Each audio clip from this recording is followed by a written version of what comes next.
Hello, my friends. My name is Bishop Thomas Dowd. I'm the Auxiliary Bishop for the Archdiocese of Montreal in Canada.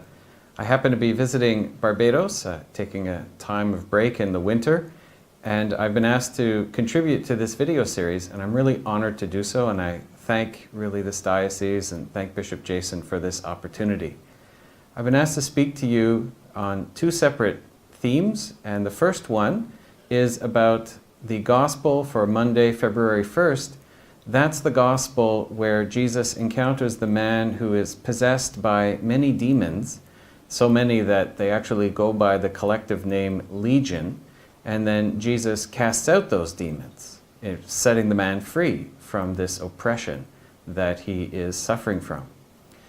This story about the demons teaches us things about our own lives and certain pitfalls we want to avoid so we don't get oppressed.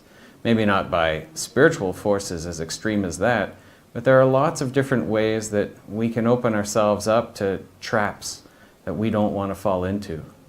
The first thing we notice about this gospel is that when Jesus shows up, the demons, who previously have been very strong and they have been tormenting this poor individual, but also scaring all of the neighbors, they're terrified of the man.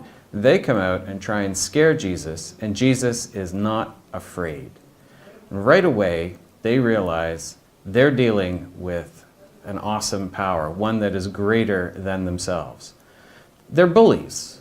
They're essentially just trying to push their way around, and they're using this man so as to increase the circle of fear. But as soon as they meet Jesus, their fear and their anger and their rage turns to self-pity. They are themselves afraid. They are the ones who want to seek some kind of remedy or consolation from Jesus because they know that he is there to deal with them. And so they beg Jesus if they can be allowed to remain in the region, and they even offer the idea that they will leave the man and go into a herd of pigs nearby. Jesus gives in. He says, okay. He lets them do that. Their voices go, as I say, from this rage and from this dominance to suddenly self-pity. And once they enter the pigs go crazy. They don't want to have these evil forces around.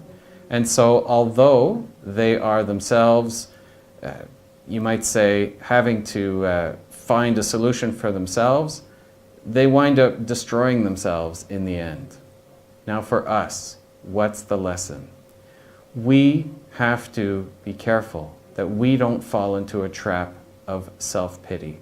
I'm sure many of us have encountered bullies. I'm sure many of us have encountered those who try and control us through fear and make us their slaves to try and dominate us.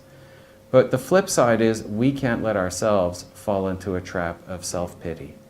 We have to be like Jesus, the man who, in the face of this oppression, has courage to stand up to it and is willing to be merciful even to those who are contributing to this terrible oppression.